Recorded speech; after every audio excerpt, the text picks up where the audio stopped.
Adobe Photoshop সিসির আজকের আলোচ্য বিষয় প্রজেক্ট 18, অর্থাৎ আজকের আমাদের বিষয়টা হলো অ্যানিমেশন রেইন, অর্থাৎ আমরা কিভাবে একটি স্টিল পিকচারের উপর বা স্টিল ছবির উপরে আমরা কি করতে পারি, অ্যানিমেশন আকারে বৃষ্টির মতো ফোঁটা ফেলতে পারি। ঠিক আছে, এটা হলো আজকে আমাদের প্রজেক্ট নাম্বার 8। ঠিক আছে, আচ্ছা, এই জন্য আমরা কি করবো, এটাকে ক্লোজ করে নতুন একটা পেজ ওপেন করি আমরা, বা নতুন একটা ছবি ওপেন করি। এই জন্য আমরা ফাইল থেকে ওপেনে ক্লিক করে এখানে আমরা একটা পেজ ওপেন করি একটা ছবির জন্য। এখানে পিকচার, এখানে আমাদের এখান থেকে আমরা একটা ছবি নিয়ে নেই।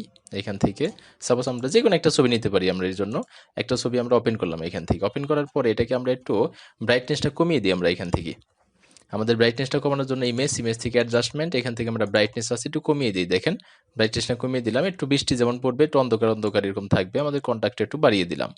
ওকে, এখন আমরা লেয়ারে ক্লিক করব। আমরা উইন্ডো থেকে আমাদের লেখা আছে লেয়ার অপশন, লেয়ারসে ক্লিক করলাম। এখানে নতুন একটা লেয়ার করলাম। এখানে লেখা আছে দেখেন ক্রিয়েট এ নিউ লেয়ার। এখানে এটা ক্লিক করলাম। ক্লিক করার পরে নতুন একটা লেয়ার হলে লেয়ারটা পুরোটা আমরা ব্ল্যাক করে দিব। এই জন্য আমাদের কি করতে হবে, এডিট থেকে ফিলে ক্লিক করতে হবে। এখান থেকে আমাদের লেখা আছে কন্টেন্ট, কোন কন্টেন্ট ইউজ করবো। এখান থেকে আমরা ব্ল্যাক কন্টেন্ট ইউজ করব। আর মোড থাকবে 100, মোড থাকবে নর্মাল এবং অপাসিটি থাকবে 100%। এখন ওকে দিয়ে দিলাম।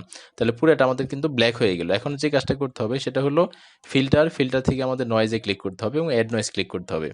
এটা করার জন্য আমাদের অবশ্যই কি থাকতে হবে, আমাদের এখানে আমাদের স্বাভাবিক অবস্থা যে আমি কিছুক্ষণ আগে যেহেতু করিয়েছি এই জন্য এটা এইভাবে দেওয়া ছিল। ইউনিফর্ম থাকবে, ডিস্ট্রিবিউশন এখানে ইউনিফর্ম থাকবে। তাহলে আমরা এখান থেকে গুশিয়ান করে দিলাম এবং মনোক্রোমেটিক এটা ক্লিক করে দিলাম।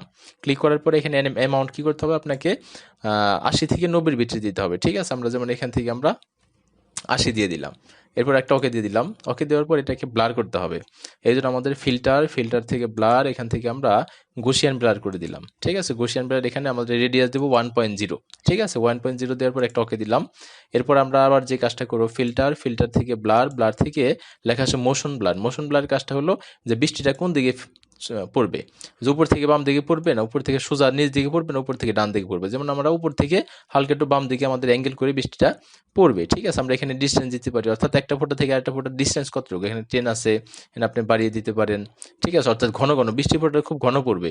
আর যেখানে আপনি কমিয়ে দেন, যেমন আমরা এখান থেকে 10 দিই, তার মানে বৃষ্টির ফোঁটাটা আমাদের একটু পাতলা করে পড়বে। ঠিক আছে, বা এখান থেকে আপনি আরও কমাই দিতে পারেন, এখান থেকে আপনি 7 দিতে পারেন, 8 দিতে পারেন। যেমন আমরা এখান থেকে 7 দিয়ে দিলাম। দিয়ে পরে একটা ওকে দিলাম। ওকে দেওয়ার পরে এখানে আমাদের দেখেন মূল ছবিটা কিন্তু এখন দেখা যাচ্ছে না। অর্থাৎ মূল ছবিটা যদি না দেখা যায় তাহলে কিন্তু আমাদের শুধু বৃষ্টিতে পড়লে তো হবে না। এই জন্য আমাদের আমাদের উপরে যে নতুন একটা লেয়ার করেছি যেটা এতক্ষণ কাজ করলাম, সেটাকে আমরা কি করবো, এখানে নর্মাল লেখা আছে দেখেন লেয়ারে, এখানে নর্মাল থেকে আমরা স্ক্রিন দিয়ে দেবো। স্ক্রিন দেওয়ার পরে দেখেন আমাদের কি হলো, আমাদের ছবিটা দেখা যাচ্ছে, প্লাস আমাদের কি উপরে কিন্তু আমাদের বৃষ্টির মনে হচ্ছে জমে আছে। ঠিক আছে, এখন আমাদের বৃষ্টিটা পড়বে, এই জন্য আমাদের অ্যানিমেশন করতে হবে এটাকে। অর্থাৎ আমরা ফটোশপের অ্যানিমেশন করার জন্য উইন্ডো থেকে আমাদের লেখা আছে টাইমলাইন, এটা হলো ফটোশপ সিসি।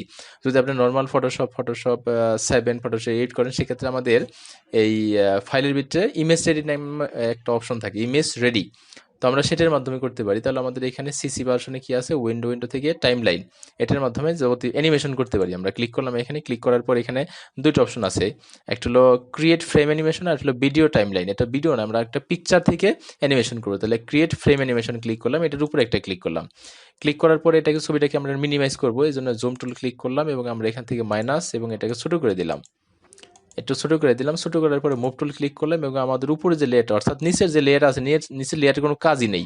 এখন আমরা উপরে লেয়ারটা সিলেক্ট করে আমরা উপরে শো ট্রান্সফর্ম কন্ট্রোল ক্লিক না থাকলে দিয়ে নিব এবং শুধু উপরের লেয়ারটা আমরা কি করব, এটাকে ধরে ডান দিকে এবং উপর দিকে টেনে নিলাম। কেন, কারণ আমাদের বৃষ্টিটা আমাদের বাম দিকে এবং নিচে পড়বে। ঠিক আছে, তাই জন্য আমরা ডান দিকে এবং উপর দিকে নিয়ে নিলাম। এখানে ওকে দিয়ে দিলাম। এখন লেখা আছে এখানে আমাদের নিচে একটা অপশন আছে দেখেন, এখানে লেখা আছে কি, যে ডুপ্লিকেট সিলেক্টেড ফ্রেম, অর্থাৎ যে ফ্রেমটা সিলেক্ট আছে এটা ডুপ্লিকেট করবো একটা। যেমন ডুপ্লিকেট করলাম। ডুপ্লিকেট করার পরে এটাকে আমরা কি করব, একটু ধরে মাউসের মাধ্যমে নিচে এবং নিচে এবং বাম দিকে নিয়ে আসবো। বাম এবং নিচে নিয়ে আসলাম। এটা থেকে আবার একটা ডুপ্লিকেট করলাম। এখান থেকে লেখা আছে ডুপ্লিকেট সিলেক্টেড ফ্রেম, যে ফ্রেমটা সিলেক্ট আছে এটা কি করবো, আমরা ডুপ্লিকেট করবো। তাহলে এখানে একটা ক্লিক করলাম, ডুপ্লিকেট হয়ে গেল। এখন আমরা কি করবো, এটাকে আবার আমরা নিচে এবং বাম দিকে নিয়ে আসলাম, আবার একটা ডুপ্লিকেট করলাম, এভাবে আমরা 3 থেকে 4টা এভাবে নিয়ে আসবো। ঠিক আছে, বা 5টা 6টা 7টা আপনার যে কয়টা খুশি এই কয়টা আমরা এখান থেকে নিয়ে আসতে পারি। ঠিক আছে, যাক আমরা এখান থেকে সাপোজ হ্যাঁ মোটামুটি হয়ে গেছে, আমরা এখানে 7টা করে দিলাম। এবার এটাকে জুম করে আবার পূর্ব অবস্থায় ফিরে নিয়ে আসি, আমরা ফিট স্ক্রিন করে দিলাম, মোটামুটি ফিট হয়ে গেল। এখন আমাদের সবগুলো লেয়ার সিলেক্ট করতে হবে, যেমন 1টা থেকে 7টা পর্যন্ত আছে, তাহলে 7টা কিভাবে সিলেক্ট করবো? যেমন আমাদের প্রথমটা সিলেক্ট আছে, এখন যদি আমরা কিবোর্ডের শিফট প্রথম চেপে ধরে যদি আমরা 7 নম্বরটা ক্লিক করি তাহলে আমাদের দেখেন সবগুলো কিন্তু সিলেক্ট হয়ে গেল। এখন এখানে লেখা আছে দেখেন 0 সেকেন্ড, এখানেও 0 সেকেন্ড 0 সেকেন্ড, সবগুলোই 0 সেকেন্ড। এই 0 সেকেন্ডটা হলো একটা থেকে আরেকটা দূরত্ব কতটুকু থাকবে, যেমন এখান থেকে আমরা যেহেতু সবগুলো সিলেক্ট করলাম, যে কোনো একটা সিলেক্ট করে আমরা 0.1 সেকেন্ড করে দিলাম, অর্থাৎ একটা থেকে আরেকটা দূরত্ব হলো 0.1 সেকেন্ড, অর্থাৎ আমরা এটার মাধ্যমে করে দিলাম। এবং এখান থেকে আমাদের ওয়ান্স আছে, ওয়ান্স মানে বৃষ্টির একবার নামবে, 3 মানে 3 টাইম নামবে, আদার্স মানে আমরা 4 টাইম 10 টাইম 20 টাইম এরকম করে দিতে পারি, কিন্তু আমরা এটা করবো না, আমরা করবো এখান থেকে ফরিবার। ফরিবার কাজটা হলো একবার বৃষ্টি নিচ দিকে আসবে, আবার উপরে শুরু হবে, আবার নিচে, এরকম অ্যানিমেশন শুধু চলতেই থাকবে, এটাকে ফরিবার বলা হয়। যেমন আমরা একটু দেখেন, আমরা এটাকে একটু প্লে করে দিই, দেখেন আমাদের কিন্তু মনে হচ্ছে বৃষ্টি পড়তেছে আমাদের। ঠিক আছে, আচ্ছা এটাকে আমরা স্টপ করে দিই, এটাকে এখন এটাকে আমরা কি করবো? সেভ করবো। সেভ করার জন্য আমাদের কি করতে হবে? ফাইল থেকে সেভও করবো না, সেভ এসও করবো না, সেভ ফর ওয়েব, অর্থাৎ অ্যানিমেশনের কোনো ফাইল আপনি যদি সেভ করতে যান তাহলে অবশ্যই আপনাকে সেভ ফর ওয়েবে ক্লিক করতে হবে। ঠিক আছে, এখানে এটা ক্লিক করলাম, ক্লিক করার পরে আপনার অপশন আসলে এখান থেকে অবশ্যই আপনার জিআইএফ এই ফরম্যাটটা অবশ্যই আপনাকে নিতে হবে, অন্য ফরম্যাট নিলে কিন্তু আপনাকে এখানে হবে না। ঠিক আছে, আমরা এখান থেকে অনেকগুলো অপশন আছে, আমরা গি ফরম্যাটটা নিব এবং এখান থেকে এটা সেভে ক্লিক করে দিব। সেভে ক্লিক করার পরে কোথায় সেভ করবো? ডেস্কটপে। এবং এটার নাম কি দিব? এখানে আমরা এখান থেকে যে কোনো নাম দিতে পারি, যেমন এখান থেকে লিখতে পারি আমরা ফাইলের নাম অ্যানিমেশন রেইন, এটা দিলাম। এবং ফরম্যাট অবশ্যই আমাদের HTML অ্যান্ড ইমেজ থাকতে হবে, এখানে 3টা ফরম্যাট আছে, আমরা শুধু HTML এবং ইমেজটা এটা সিলেক্ট করে দিব, দেওয়ার পর এখান থেকে আমরা সেভ করে দিলাম, সেভে একটা ক্লিক করে দিলাম। সেভে ক্লিক করার পর এটা কিছু সময়ের ভিতরে এটা কি হয়ে যাবে? আমাদের সেভ হয়ে যাবে। ওকে, সেভ হয়ে গেছে।